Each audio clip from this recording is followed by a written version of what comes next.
it kind of is interesting because once you open yourself to that position in ministry as a youth pastor or a children's church pastor, you kind of in a weird way adopt a lot of children. You kind of become a father figure in a lot of ways.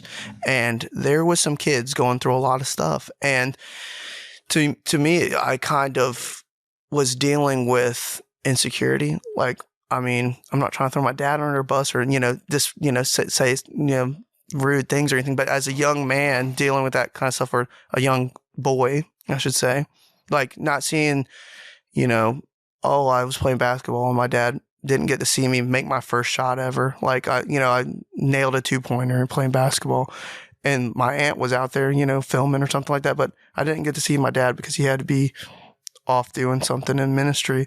So that kind of affected me in a different way. I know that sounds like very selfish, but that kind of stuff made me kind of closed off, and it kind of, I built walls up with not only necessarily my parents, but with God, and not the church, but just, I know it sounds funny, but I had to share my dad with people. I had to, there's these kids going through, and that's the thing that breaks my heart is I look back at it now, and as an adult and looking back, and these kids were going through a lot of stuff and they needed someone in their life. They needed God in their life.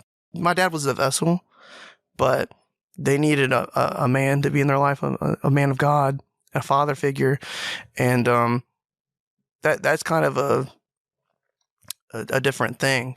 And I didn't understand it when I was younger, that these kids are going through a lot of different sticky situations and they need that person in their life. I don't know why I keep on going in circles, but I mean, that's kind of the thing that happened is through that happening and seeing these kids and then seeing my dad, he still spent a lot of time with us, but that kind of creates a foothold to be able to have those kinds of things closed off to you. So you don't kind of consider God's word as much.